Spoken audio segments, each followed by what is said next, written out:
and look at its piecewise linear definition on a graph. We have that capability built into version 8, and I'll just kind of show you using, let's use the capacitor example first. And this is an example out of the training class, the first module. If you select a capacitor, piecewise linear capacitor, there's this option almost down at the very, very bottom here. And when you run that menu, you'll see this is a nonlinear capacitor. It's representing a pretty much a junction capacitance. And so we define piecewise linear capacitors on the charge vertical versus voltage horizontal plane. And so the slope of each of these segments is capacitance. So in addition to showing you the charge versus voltage, in the command shell we output what the capacitance is for each of these segments. And when you do that for an inductor, you'll obviously get the inductance of each segment and the resistance of each segment. So if you're ever working on piecewise linear devices, and sometimes you're wondering, why isn't this working right? This is a great little debug tool that allows you to look at what the definition actually is on a model. And the other little debug tool we've got is viewing Ascii models. Go ahead and I'll close the waveform viewer. So for those of you who are a little newer to the program, we've got models that are built in to the program, and we got models which you create as schematic components or you create as Ascii models.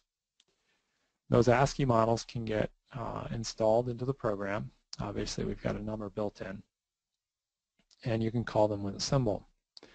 So on the schematic, whenever you have a model for an Ascii component, so for example, this multi-level inductor or multi-level capacitor, you can right-click on that symbol.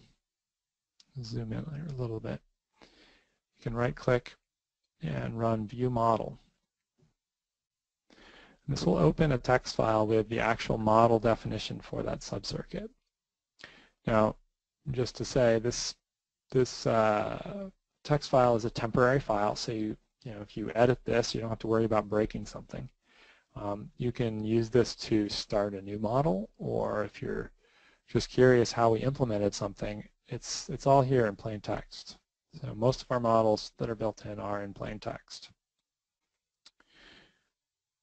So that kind of wraps up the schematic. Let me just turn it back to the audience, see if anyone has any questions they'd like to ask before we move on to symbol editor or waveform viewer stuff. Okay. I don't see anything come in, so I'm going to go ahead and forge onward here. So we get a lot of questions in the waveform editor, waveform viewer rather, of how to export and import data. So I've got data from, I don't know, a data sheet curve, and you want to plot that in the waveform viewer. Or quite often folks want to take data from the waveform viewer and push it into a report, and so they're going to want to copy that out.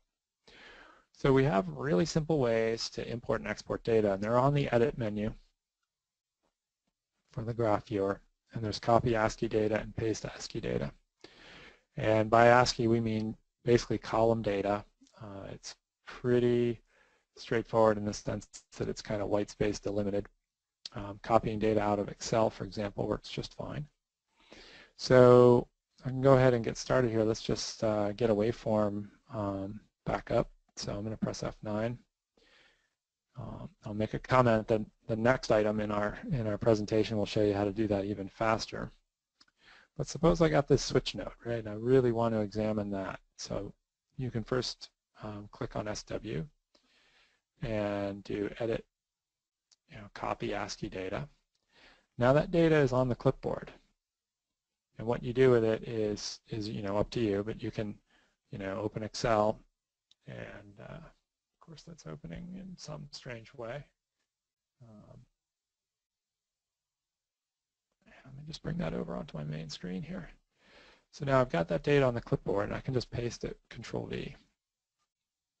So I've got a time and a voltage column, and all of the data points are here.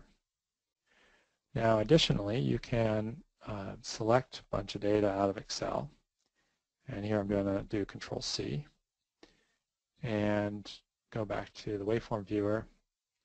Let's see, to make things clear, let me make a new sheet. So you can do that with the F10 key. F10 will generate a new sheet. And now I can just go Edit and paste. And here's the switch node brought back in. The other item I think is kind of a cool tip and trick. I'm going to unselect those guys, and I'll just kind of show you something here. Control C and Control V work inside of the waveform viewer. So if you have a waveform selected, say IL, this current waveform, you can press Control V to copy it, and then when you come over to a new sheet, you can paste it. That's a handy way to move waveforms around on the waveform viewer. Now here we place the waveform on the lower default grid, which, as I kind of mentioned earlier, is always there. We have a new Ascii, vertical Ascii, IL and amps, and that's because the waveform viewer doesn't like to mix volts and amps on the same Ascii, so it created a new Ascii.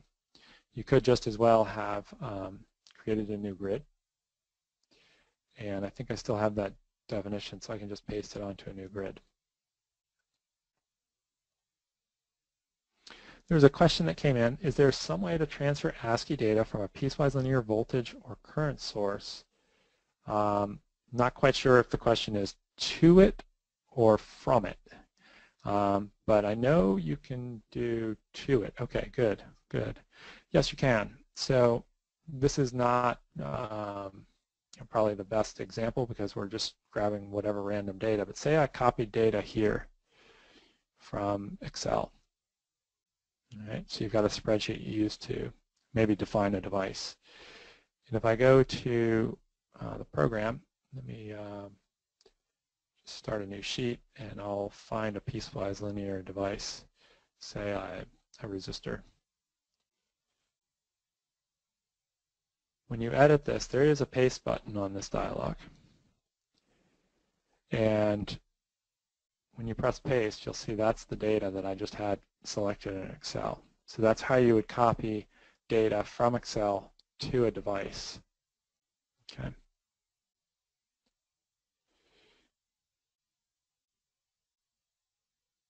Okay.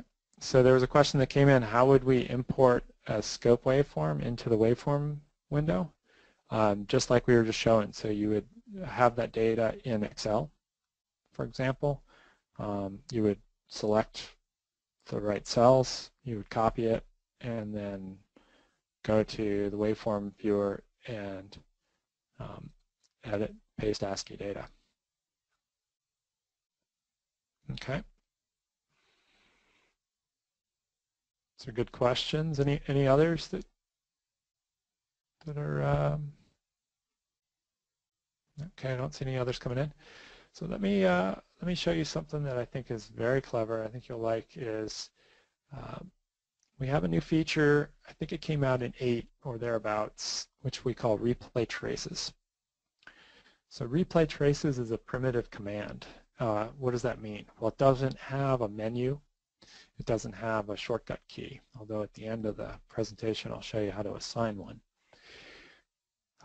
So this primitive command, it basically says, all right, go back to the data group that was recently run, find all of the fixed probes that were defined when that data group was generated, so after you ran a simulation, and replot them.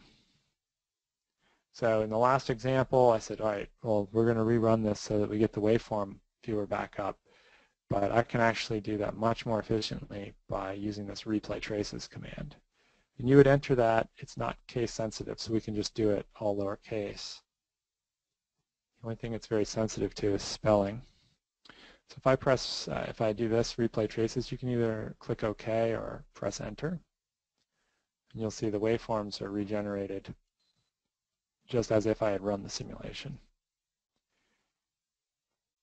The question came in, does SIMPLIS always convert from scientific notation to engineering notation? As far as I know, the answer there would be yes. Okay. So that kind of gives you an idea. Replay trace is very useful when you've got something like, a simulation that took minutes to run and you accidentally messed up the graphs and you just want to get them back again. You can always just close the waveform viewer. Now I have this in my command history, so I can just grab it from here and it'll regenerate all those curves, which is pretty handy. Maybe I'll just make mention, when we were running through this yesterday, I did make mention when I was describing this that it goes to the last data group. So if you look at your data groups, which is, sorry, I went a little too fast there. Sorry about that, guys. Simulator, manage data groups. So we can only have one current data group in memory at one time. Now we have multiple data groups in memory right now, but only one of them is current. So when you do replay traces, it's going to automatically grab the current data group. Why is this important? Well, if you ran a pop and then an AC analysis, that's two data groups. We ran them in that order, pop, then AC. So after that simulation, AC is the current data group. You might want to go replot the pop waveforms. Then you would have to come here, simulator, manage data groups, and select the pop waveforms to be current, and then run replay traces. I'll let you know that was one of the things we ran into yesterday. So